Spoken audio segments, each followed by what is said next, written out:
In medieval Europe, the merchant was a figure who operated in the shadows of grandeur, yet whose contributions were critical to the economy and the very fabric of society.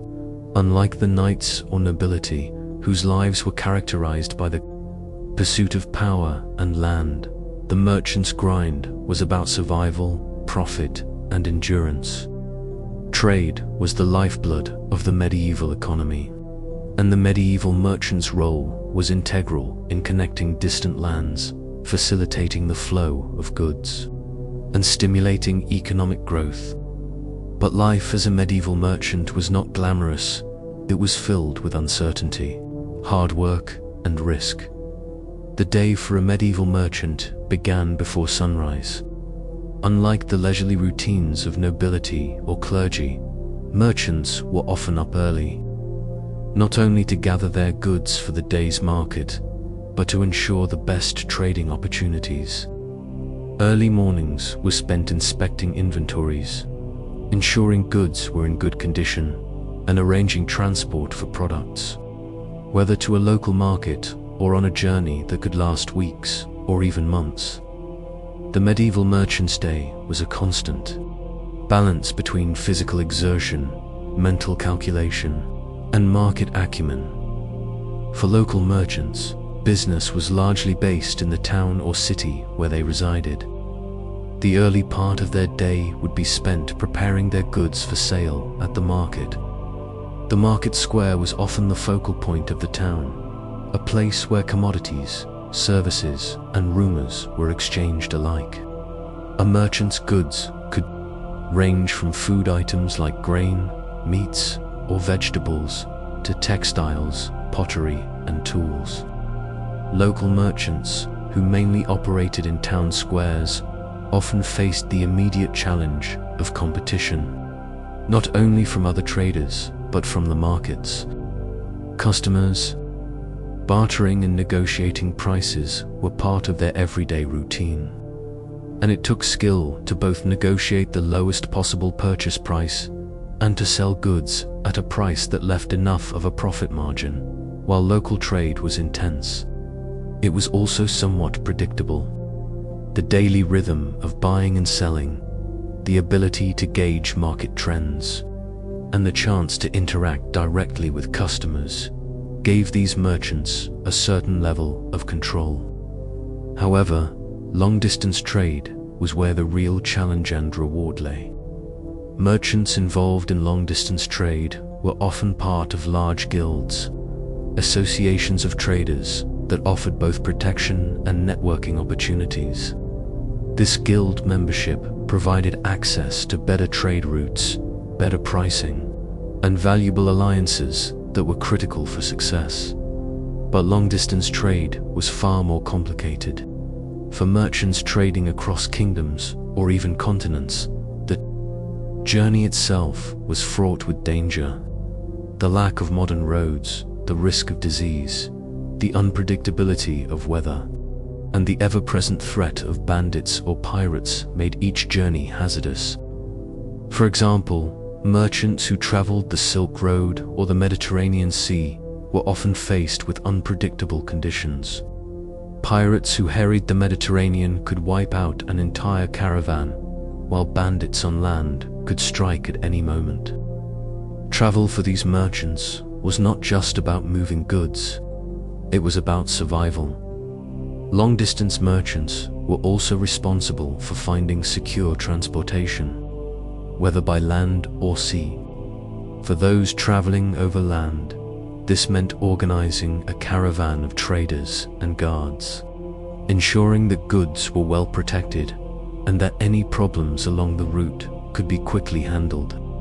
For sea trade, merchants would charter ships and recruit experienced sailors who knew the trade routes, customs, and potential dangers of the sea.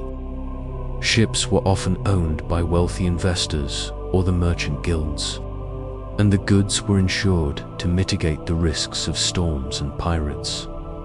Once the goods arrived at their destination, a new set of challenges arose. The marketplace was a place of intense competition where merchants from different regions each with their own specialties, would compete for buyers. A merchant's reputation was key to success, whether it was known for selling high-quality textiles, spices, or luxurious imported goods like silk or ivory. A good reputation meant repeat business, while a bad reputation could ruin a merchant's livelihood. Thus, a merchant was always mindful of how they were perceived by both customers and fellow traders. But beyond the physical goods, the merchant's life was also tied to financial management. A merchant was essentially both a trader and a banker, managing the flow of currency, determining exchange rates, and ensuring that enough capital was available for buying and selling were part of the merchant's daily routine. In medieval Europe, there was no central banking system, so trade was often conducted through letters of credit, promissory notes, or bills of exchange.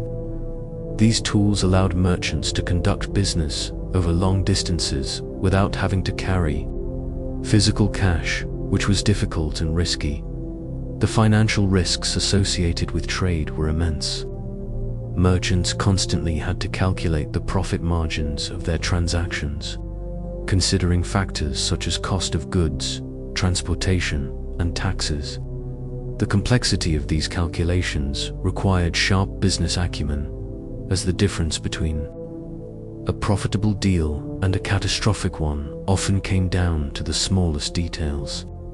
A shipment of wool from England, for example, might seem like a profitable venture, but factors like bad weather, a sudden shift in market prices, or even a change in taxation laws could wipe out profits and leave the merchant deeply in debt. In addition to the financial calculations, merchants also had to navigate political realities. In medieval Europe, trade was often subject to political decisions made by monarchs or local lords. These rulers could impose tariffs, restrict trade routes, or even confiscate goods if they were dissatisfied with the terms of a deal. Local taxes, sometimes called tolls or duties, were a consistent part of medieval trade. Merchants had to pay fees for the privilege of entering or leaving a city, as well as for the right to sell certain goods. These taxes were often steep and could significantly affect a merchant's profit. In the case of international trade, merchants were at the mercy of foreign rulers. A king or sultan could close a port, enact tariffs, or prohibit certain goods from being traded without notice. These political decisions were usually made with little regard for how they would affect individual merchants, who found themselves having to adapt quickly or face the risk of bankruptcy. The unpredictability of international trade meant that merchants had to keep an eye on global politics as well as local ones, always ready to pivot or adapt their strategy. Despite the risks, there were significant rewards for those who succeeded in trade. Many merchants became incredibly wealthy and were able to accumulate enough wealth to live in luxurious homes, own lands, or even buy titles. In some cases, successful merchants were able to buy their way into nobility, a status that was traditionally reserved for those who inherited land. These wealthy merchants, often part of the merchant aristocracy, could afford the finer things in life, from fine clothing to education for their children. They played a significant role in shaping the cultural and political landscape of medieval Europe. However, even for the wealthiest merchants, the life of trade was never without its challenges. Illness, especially during times of plague, could cripple trade.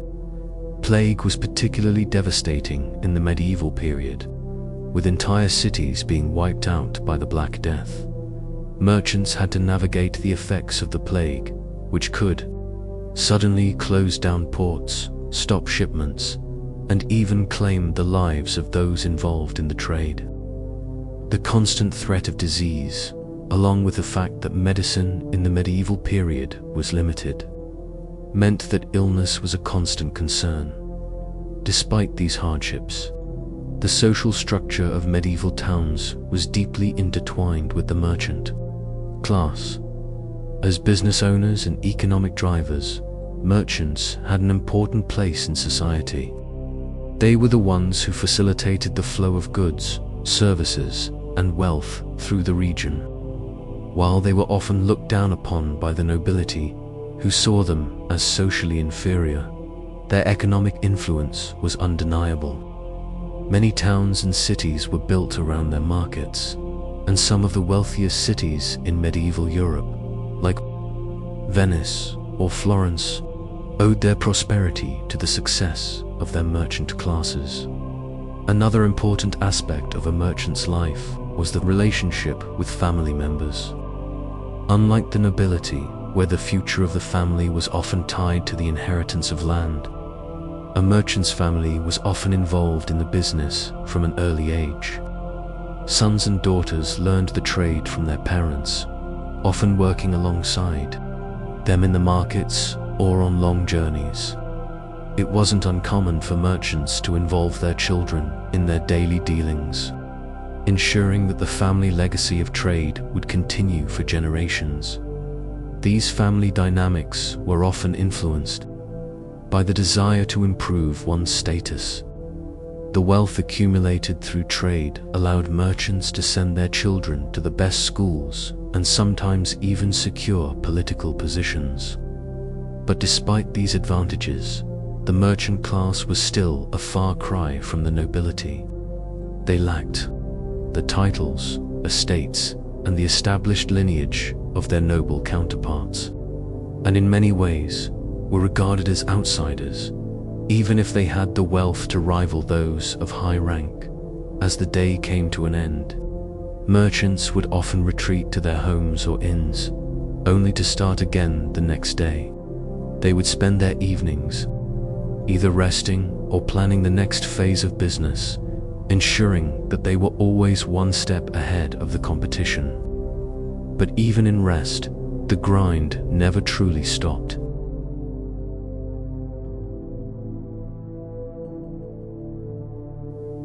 Merchants, by nature, lived in a constant state of preparation, ready to negotiate, travel, and adapt to whatever challenge arose.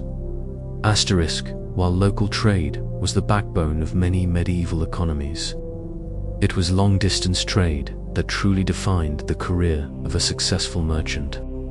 For those willing to take on the substantial risks, long-distance trade opened up opportunities for greater wealth, exposure to foreign markets, and access to rare and exotic goods. However, these ventures were not without their share of challenges and dangers. Merchants who engaged in long-distance trade were often part of the larger network of international commerce, moving goods across vast distances, from the bustling markets of Venice to the distant shores of Africa and Asia.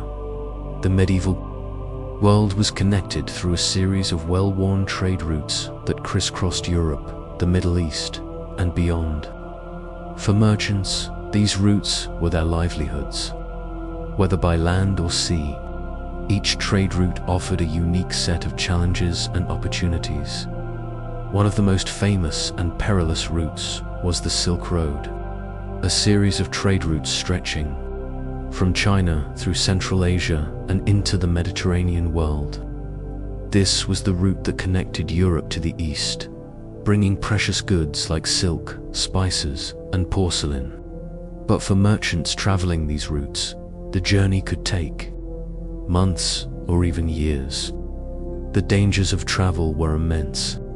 Whether it was the harsh climate, the threat of bandits, or the constant risk of disease, a merchant's survival was never guaranteed, and the merchant's goods once transported so far were often subject to changes in market demand, which could lead to heavy losses. For seabound merchants, the Mediterranean was a vital trade corridor. Ports such as Venice, Genoa, and Marseille were some of the busiest in Europe, attracting merchants from all over the continent. The journey by sea could offer quicker passage, but the dangers of piracy and unpredictable weather loomed large. Pirates were a constant threat, especially along the coastlines of southern Europe and North Africa. Pirates would target merchant ships, stealing valuable goods or holding them for ransom. The threat of piracy was so prevalent that many merchants would hire armed escorts or even rely on powerful mercenary fleets for protection on their voyages. In addition to piracy, there were other maritime dangers. The sea was unpredictable, and storms could devastate even the most carefully planned voyages. A single storm could sink a merchant ship, costing the merchant everything: money, goods, and even life. These sea voyages could take months, and, in many cases, merchants would be forced to make stops in various cities or trade hubs along the way to resupply and navigate the routes more carefully. To mitigate these risks, many merchants banded together to form guilds organizations designed to protect their collective interests. Guilds were an important part of medieval trade, particularly for those involved in long-distance ventures. Merchant guilds were established to ensure that trade was fair, that prices remained stable, and that the legal rights of merchants were upheld. In exchange for protection, merchants would pay guild dues and adhere to certain regulations, including quality control and fair pricing. Guilds also had a strong social element. They were more than just business associations, they were communities. Merchants would share information, pool resources, and sometimes even collaborate on larger ventures. For example, guilds might come together to finance a major trading expedition, ensuring that the risk was spread out among multiple individuals. These communal ventures often involved the pooling of capital for large ships or caravans, giving smaller traders the opportunity to partake in lucrative international deals without bearing the full risk on their own. However, guilds were not without their flaws. They often limited competition, set strict regulations on who could trade what goods, and sometimes controlled pricing in a way that could be unfair to consumers. While guilds played an important role in stabilizing trade, they also contributed to the monopolization of certain goods and the restriction of trade opportunities for new or small merchants. In some cases, merchant guilds could become corrupt, with powerful figures using their influence to dominate markets and suppress competition. Guilds were also key players in the political landscape of medieval Europe. In many cases, merchants formed alliances with nobility or even royal courts in order to gain access to special privileges, including tax exemptions, exclusive trade rights, or even military protection. In return, kings and lords would rely on guilds to manage trade, supply the kingdom with necessary goods, and help fund royal endeavors. Some of the wealthiest and most successful merchants enjoyed direct connections with the ruling elite, leading to mutual advantages. However, this often put smaller, less established merchants at a disadvantage. One of the most significant political risks that merchants faced was taxation. Medieval kingdoms, always in need of funds to finance wars or public projects, regularly imposed taxes on merchants. These taxes could vary widely, depending on the region and the goods being traded. Some merchants faced customs duties when crossing borders, while others paid tolls for traveling on particular roads or through certain regions. These taxes, while necessary for the functioning of the kingdom, could severely cut into a merchant's profits and discourage business. In some cases, unpredictable taxation could make the difference between success and failure for a merchant's business. Moreover, merchants had to navigate the ever-present threat of political instability. Medieval Europe was characterized by constant power struggles between kingdoms, cities, and regions. Wars, territorial disputes, and shifts in political power could dramatically disrupt trade. A merchant traveling between regions with unstable political climates risked losing their entire inventory if a new ruler decided to block trade routes, impose tariffs, or even confiscate goods. Similarly, in times of war, the military conflict would often shut down trade routes, disrupt supply chains, and create shortages of critical goods. The threat of political instability was particularly problematic for international merchants. For example, a merchant trading between England and France during the 100 Years' War faced significant risks. The conflict would periodically shut down trade routes and impose heavy duties on trade between the two kingdoms. Likewise, merchants trading across the Mediterranean often had to deal with the competing interests of various Christian, Muslim, and Byzantine states.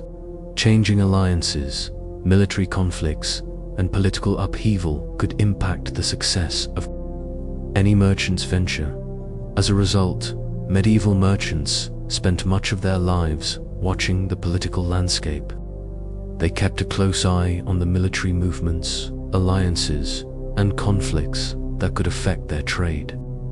They relied on informants, both within their guilds and in distant cities, to keep them updated on the shifting tides of power. And, when necessary, they adjusted their strategies to avoid potentially dangerous regions or seized opportunities where trade might be booming due to a political shift. Economic instability, too, had a profound effect on a merchant's life. Throughout the medieval period, there were periods of inflation and depression, often caused by factors like crop failures, wars, and the changing value of currency. A rise in prices could make it more difficult for merchants to buy goods at a low cost, while a collapse in the value of currency could make it hard to turn a profit.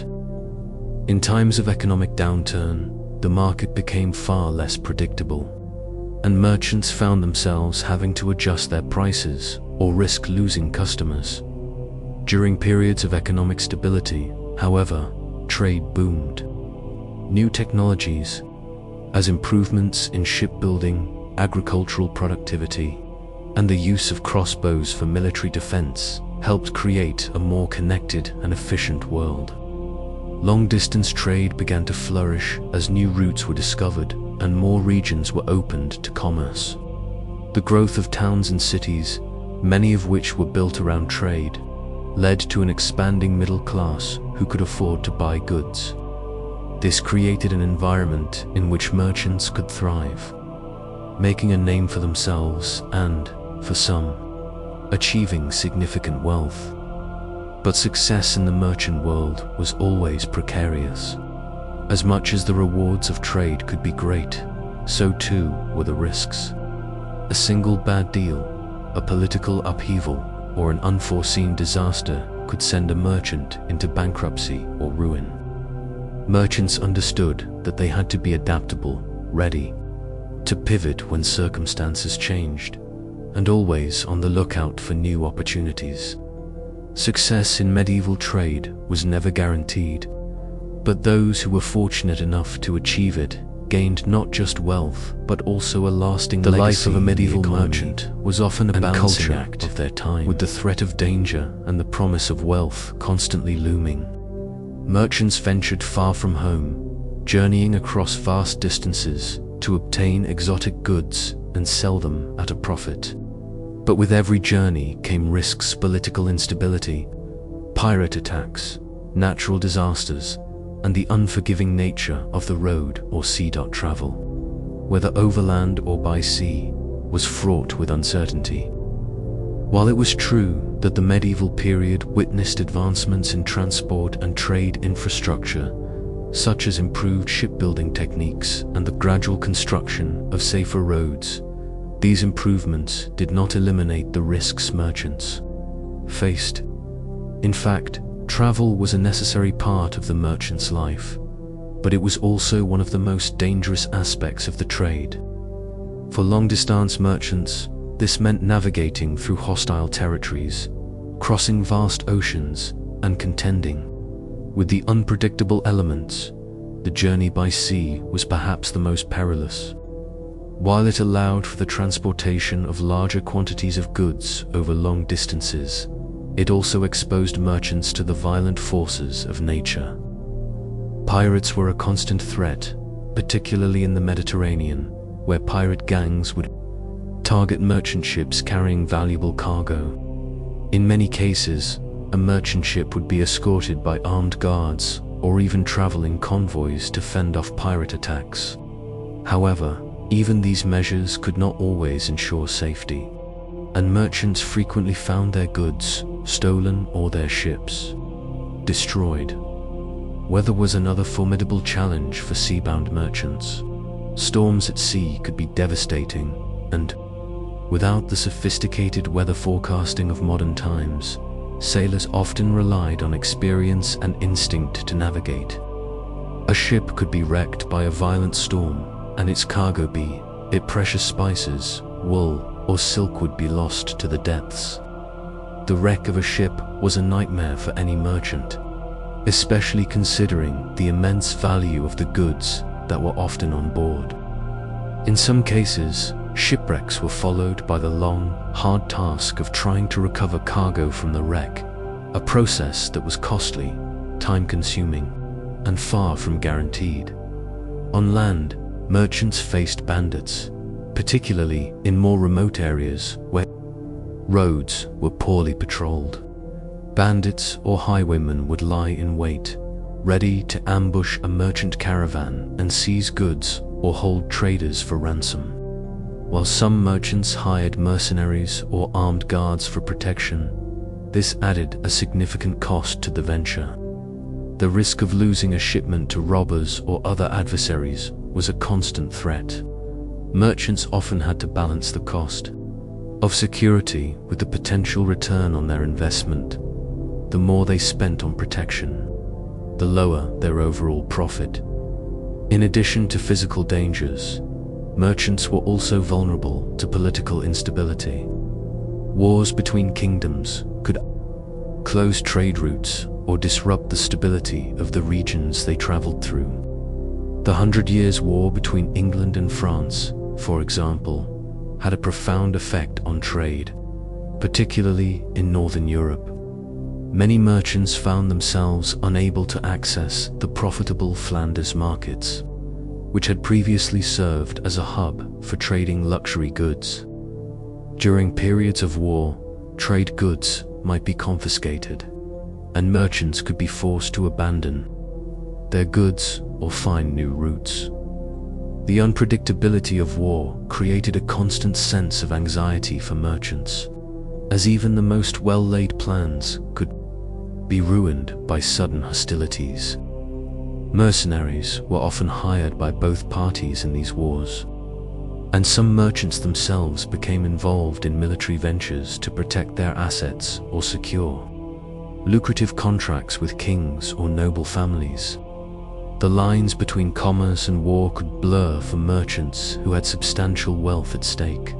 Amidst these external threats, the everyday grind of being a merchant often took a physical toll. The constant movement from one place to another, whether traveling to a distant port or participating in local trade, fairs meant that merchants were often away from their homes for extended periods. Many merchants spent more time on the road or at sea than they did at home. This left little time for rest or family life. For merchant families, the life of constant travel and uncertainty meant that husbands, wives, and children had to adapt to a life that was far from stable. Many merchant wives were deeply involved in the business, helping to manage the household goods, supervise the selling of local products, and even oversee apprentices or assistants. Children were often introduced to the business from an early age. Sons might accompany their fathers on trips, learning the trade, while daughters might be involved in selling goods in the local market or assisting in the running of the household. Despite the crucial role that family members played in the success of a merchant business. It was often difficult for families to maintain close relationships. The frequent travel and long periods of separation created emotional strain, and many merchants spent years apart from their loved ones. For merchants who traveled overseas, letters would often be the only form of communication with family members. Back home, this created a sense of emotional distance, even for those who were successful in their ventures. The absence of a merchant father or husband could place a great deal of stress on the family, as the responsibility of managing the business would fall on the wife or eldest child. Life, for a merchant, also took a significant toll on their physical health. Long hours spent traveling in uncomfortable conditions, lack of proper food and water on extended journeys, and exposure to the elements led to a high incidence of illness. Disease was a constant threat. Medieval Europe was ravaged by numerous outbreaks of plague and other infectious diseases, and merchants often found themselves among the first to encounter outbreaks, especially when traveling between regions. The infamous Black Death, which swept across Europe in the 14th century, decimated entire populations, and merchants were no exception. In fact, their constant travel made them particularly vulnerable to the spread of disease. The mental toll of being a merchant was equally significant, constantly dealing with the stress of financial uncertainty, navigating political instability, and facing physical danger wore down many merchants. Even when successful, merchants often found themselves in a perpetual state of hustle, always looking for the next deal, the next market, the next opportunity. Success was never guaranteed, and many merchants lived in a constant state of financial precarity. Even a single mistake or unforeseen event could mean the loss of everything. A shipwreck, a bad trade deal, or a sudden war could turn the tide against them. But despite the hardships, there were undeniable rewards for those who could weather the storm. Merchants who managed to build lasting trade routes, secure good deals, and build relationships with key figures in foreign lands often enjoyed immense wealth and influence. In cities like Venice, Florence, and Bruges, successful merchants could rival the nobility in terms of wealth and influence. The rise of wealthy merchant families led to the funding of great art, the construction of magnificent buildings, and the support of educational ventures. The merchant class played a key role in the cultural and intellectual life of the medieval period. Merchants helped to spread ideas and technologies across borders. As they moved between different regions, they carried not only goods but also innovations, such as new agricultural practices, artistic techniques, and even philosophies. The Renaissance, which flourished in places like Florence, was directly tied to the wealth and patronage provided by successful merchant families. Moreover, the rise of banking systems was driven by merchant needs. The merchants who were most successful in trade often dealt with large sums of money, which led to the rise of the banking class. The Medici family, for example, initially rose to power through their banking empire, which was supported by the success of their mercantile ventures. This growth in banking laid the groundwork for the modern financial system. Despite the challenges and personal sacrifices, merchants' contributions to medieval society cannot be understated. Their drive, resilience, and ingenuity were crucial in transforming the medieval economy into a complex, interconnected web of trade and commerce. From establishing trade routes to funding the arts and sciences, medieval merchants left an indelible mark on history.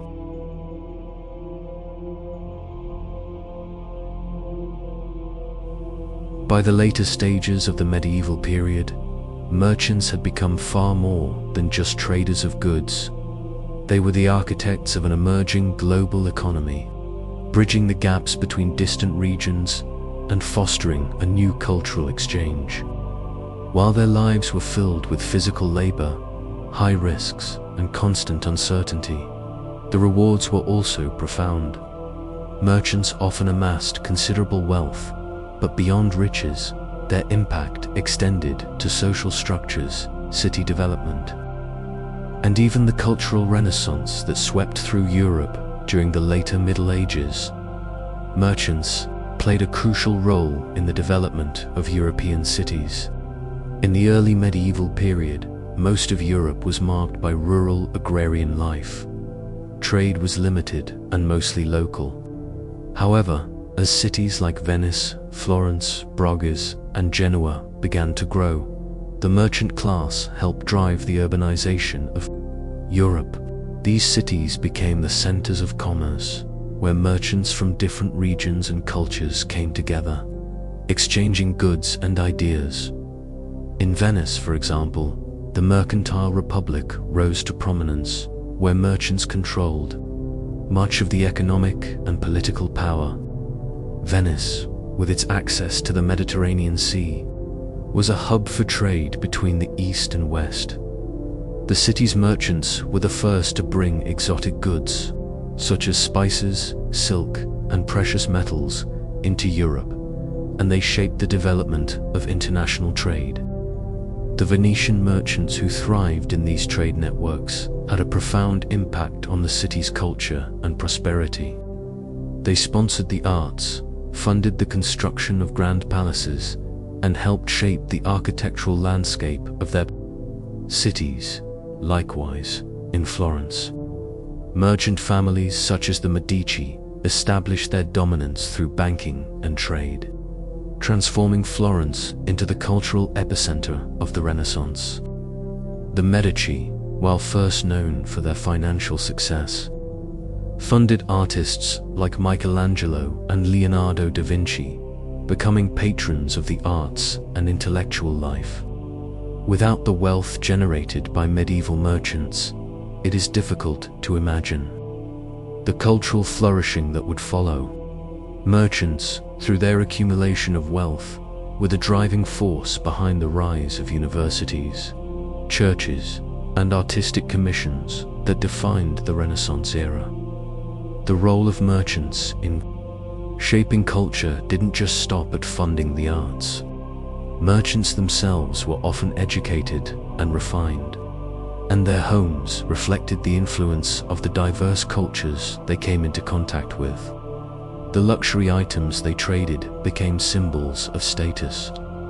Richly decorated furniture, rare artworks, exotic tapestries, and imported ceramics were not only sold in markets, but often displayed as symbols of wealth and sophistication within merchant households.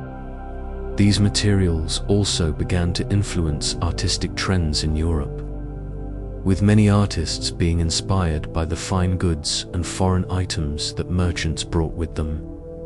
Moreover, merchants played a key role in the spread of knowledge. Through their extensive networks of trade routes, they were responsible for transferring ideas, technologies, and innovations across borders. Scientific knowledge from the Islamic world reached Europe through trade, especially during the Crusades and the later Renaissance. The introduction of Arabic numerals and advancements in astronomy and medicine helped shape the intellectual developments of the Middle Ages. Merchants were often the conduits for this information, carrying books, manuscripts, and technical tools from the East to the West. This transfer of knowledge, largely made possible by merchants' interactions, paved the way for the intellectual and scientific revolution in Europe. Despite the immense influence they held, merchants in medieval society were often faced with social stigma. The nobility and clergy, who held traditional social and political power, often looked down upon the merchant class. Merchants were sometimes seen as new money and were excluded from the highest social echelons, even if their wealth rivaled that of the aristocracy. They were self-made men and women, often coming from humble beginnings and building their fortunes through sheer ingenuity and business acumen. Yet, despite this social stigma, the wealth and influence of successful merchants could not be ignored. In many cases, family dynamics within merchant households were different from the traditional norms of the nobility. While noble families often had strict inheritance rules based on land and titles, merchant families were more fluid in how wealth was passed down. While sons were often trained in the trade from an early age, daughters could sometimes play significant roles in the business. Women in merchant families were often tasked with overseeing day-to-day operations, handling finances, and negotiating with other traders. The role of women in commerce was critical, even if they were not always at the forefront of the market. Merchant wives, especially in successful families, managed households, dealt with finances, and helped build the merchant's reputation. In many cases, daughters of wealthy merchant families were also married off to noble families, bridging the gap between the merchant and noble classes and facilitating the creation of powerful social networks. As merchants accumulated wealth, they often began to invest in land and seek noble titles, trying to gain a level of social legitimacy. Some merchants purchased land, built grand homes, and established patriarchal legacies through marriage into nobility. For example, the Medici were successful in securing political power through their involvement in trade, ultimately becoming one of the most influential families in Italy.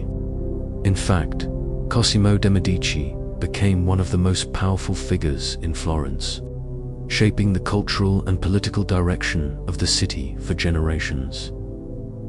However, even in the face of significant wealth, the merchant class could still be subjected to political vulnerability. The medieval period was marked by frequent wars and territorial disputes, and many merchants lost everything during periods of conflict. This was particularly true in times of civil unrest, where merchants could lose their goods to enemy states, or even face the expropriation of their businesses by the nobility. Wars could abruptly halt trade routes, and goods in transit could be seized. This meant that merchants were always at the mercy of political upheaval. A merchant's entire livelihood could be wiped out in a single year due to the collapse of a trade route, the outbreak of plague, or a political shift that led to the restriction of their goods. Despite these risks, the long-term impact of merchants on European cities was profound. Their success and ability to facilitate trade connected the East with the West, Africa with Europe, and North Africa with the Mediterranean. As a result, medieval merchants not only contributed to the economic prosperity of their regions, but also helped forge an interconnected world through their commerce. Merchants laid the foundation for modern global trade networks and were instrumental in shaping the Renaissance and the rise of capitalism. Merchants, in their quest for profit, were not simply seeking wealth, they were also creating a legacy. Whether through funding, art, science, or infrastructure, the wealth they accumulated influenced the world far beyond the commercial sphere. The investment in education, the patronage of the arts, and the advancement of trade practices provided the scaffolding for the world-changing developments that would emerge in the later centuries. Without the early medieval merchants, the Renaissance might not have occurred at the pace it did, and the foundations for the modern capitalist economy would have been delayed. As the medieval period gave way to the Renaissance, the role of the merchant had already begun to leave an indelible mark on the world. Merchants were the architects of a new global economy, driving the exchange of goods, knowledge, and culture across Europe and beyond. While the feudal system began to decline, the merchant class not only sustained the economy, but also led the charge for capitalism, banking, and international trade. The legacy of the medieval merchant lies in how they helped reshape the economic landscape. Through their innovations and resourcefulness, these early entrepreneurs laid the groundwork for the complex financial systems and global trade networks that would come to define the modern world. It was their ability to adapt to ever-changing markets, their resilience in the face of political instability, and their vision for long-term prosperity that transformed medieval economies into the precursors of modern economies.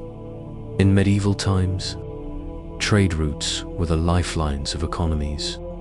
These roads, whether land-based or sea-based, facilitated the transfer of goods and ideas across vast distances. Venice, Genoa, Bruges, and Marseille were all key ports in Europe where merchants conducted business, interacting not only with each other but with traders from all corners of the world.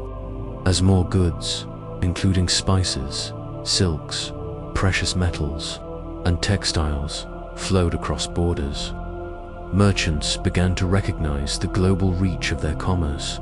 Through the careful management of trade and market monopolies, merchants took advantage of the diverse needs of different regions and cultures, capitalizing on their ability to provide goods that were either unavailable or too costly to produce locally. This demand for rare and luxury goods not only fueled individual merchant wealth but also brought prosperity to entire regions. Yet, the complex web of commerce was not without its flaws and challenges.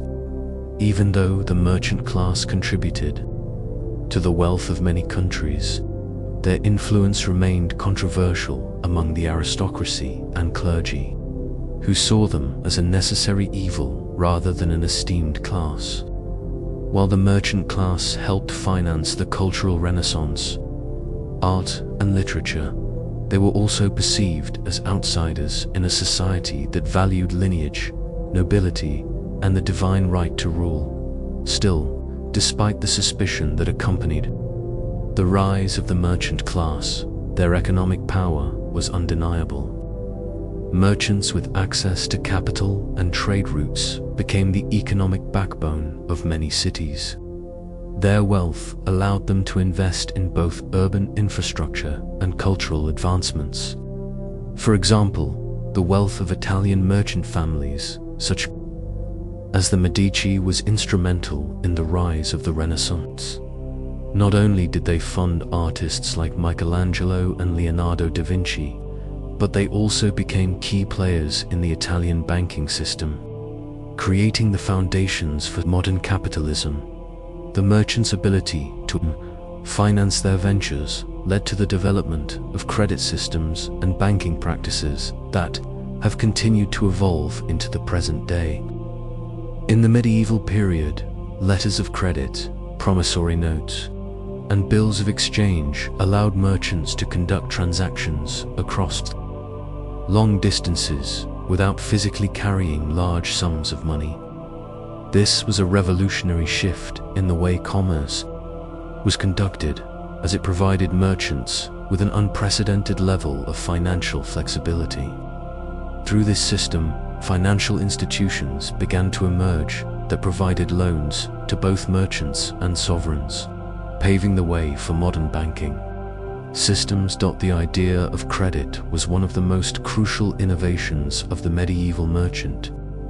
Before the rise of international trade and financial institutions, kingdoms and empires operated primarily through physical assets, such as land and resources.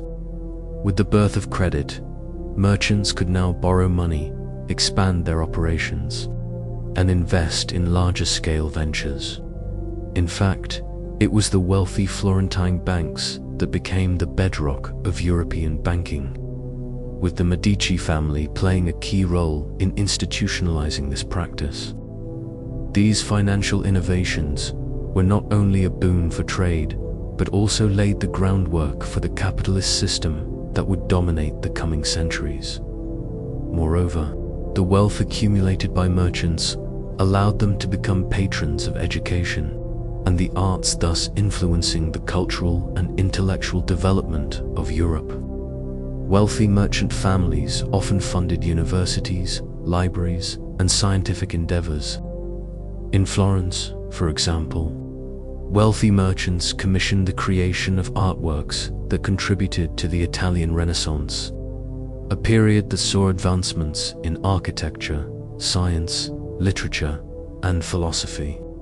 This infusion of wealth into culture helped foster a period of great intellectual and creative growth, marking the rise of new ideas that would shape European thought for centuries.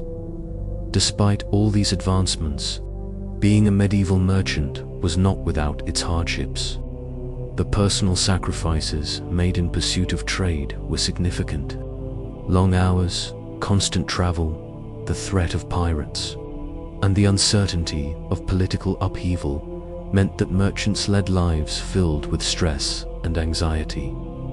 Many merchants were forced to spend long stretches away from their families, leaving their wives and children to manage business affairs in their absence. Even when they returned home, the pressure to ensure that their wealth remained intact was always present. It wasn't uncommon for merchants to make personal sacrifices, foregoing leisure or family time in favor of managing their businesses. Moreover, the instability of the political landscape posed a continual threat to a merchant's livelihood. Wars, trade blockades, and revolts could quickly undermine years of effort. A well-laid plan for a shipment of luxury goods could be undone by an abrupt change in politics or a border dispute. Merchants had to remain adaptable, constantly adjusting their routes and strategies to account for unforeseen circumstances. The constant anxiety about the loss of valuable goods or capital became a hallmark of the merchant's mindset. The effects of this merchant-driven economy continued to echo in the centuries that followed. The development of the banking system and credit networks in the medieval period would become critical components of the modern financial system. The ideas of investment, risk management, and profit sharing introduced by medieval merchants would continue to evolve, ultimately giving rise to the capitalist economies that dominate the world today. But it was not just the wealth and power of merchants that left an enduring legacy. The very notion of global trade, the idea that goods and ideas could cross borders, connecting far-flung regions of the world, was one of the most enduring contributions of the medieval merchant. The long-distance trade routes established by medieval merchants laid the foundation for the later development of global trade networks. The connections made through these early merchant networks helped establish the economic interdependence that defines the modern world.